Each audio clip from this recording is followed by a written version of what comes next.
chief guest, guests of honor, doctors, seniors on the dais, off the dais.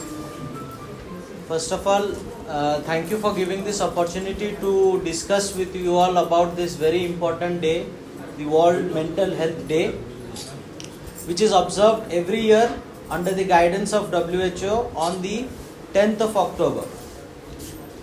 This year the Mental Health Day's theme is Access to Service, Mental Health in Catastrophes and Emergencies.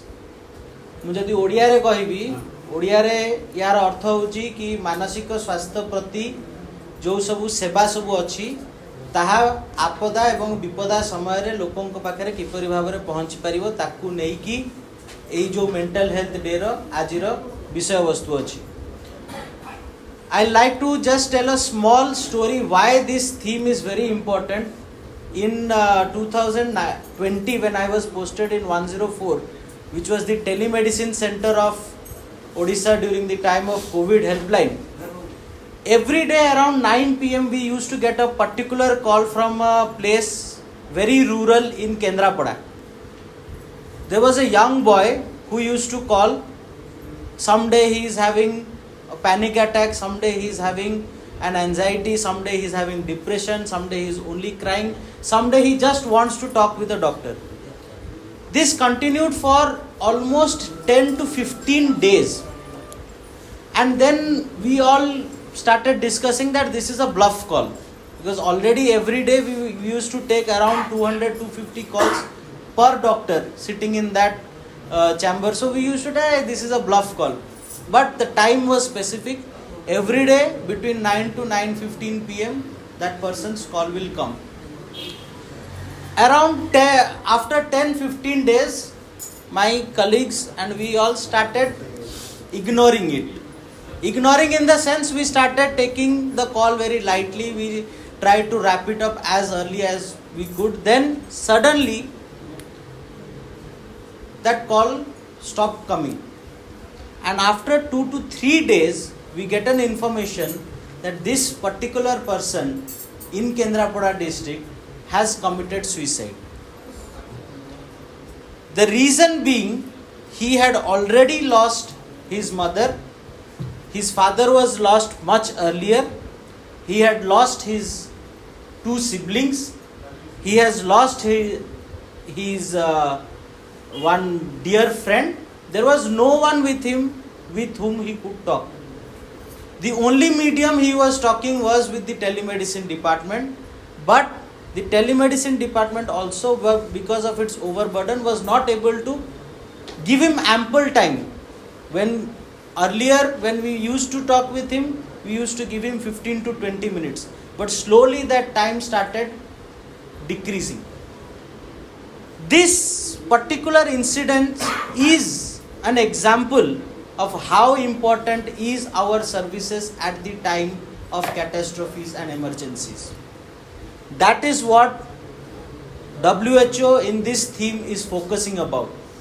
One of the major focuses is during the crisis like wars, conflicts, pandemics, natural disasters, we need to keep the mental health services on.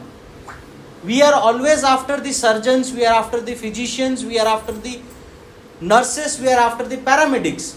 But we are forgetting that we need counselors also at that point of time. Those who have seen their buildings breaking down, those who have seen their children gasping out, they also need a counselor. So, in this World Health Day, what WHO is focusing is, during the time of crisis, we need to have mental health professionals who can counsel those affected. Second is essential support. There the role of government comes. Government thinks that providing ration, relief, roti, kapda and some shelter is enough. But WHO wants to emphasize that we should consider mental health also an important, necessary lifeline at the time of crisis and provide necessary mental health support to those victims. Next is integration of emergency responses. In the rapid action team, we never have an emergency, we never have a psychiatry specialist or someone who is trained to counsel people.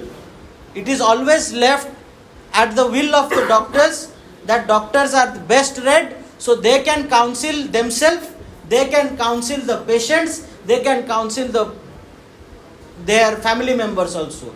But please remember, at the time of crisis, doctors are also under great stress. They also need a counselor who can help them work more efficiently. So the emergency response teams need to have psychologists, need to have counselors, need to have clinicians who are only focusing on mental health. Next is building resilience. That is building a system in a community. Just like now we have a system of telemedicine, that is Manas. Manas helpline by the central government is a scheme where you can discuss about your mental health problems 24/7 via call. It is a number which I'll tell you at the end. So just like that, building long-term resiliences and systems in the community, so that there will be interdependence in the community, interdependence and exchange of relations, exchange of emotions. That is important for building an integrated, mentally well society. And last is investing in the recovery. We have to invest in the recovery. Is just like we are focusing on the primary departments like pediatrics, gynec, medicine, surgery, we need to focus on psychiatry department also. We need to focus on those places, even in courts, in police stations, in offices, in government, in many various government and public setups. It is required that a specialist counselor, not necessarily a doctor, a counselor who is trained in psychology, in human psychology, needs to be appointed, needs to be placed and focused in this work. This way, catastrophes and emergencies can be addressed. The second issue that was to be discussed during this talk was on the Mental Health Act, which before the judiciary I am not someone much entitled to say, but I can say just few things.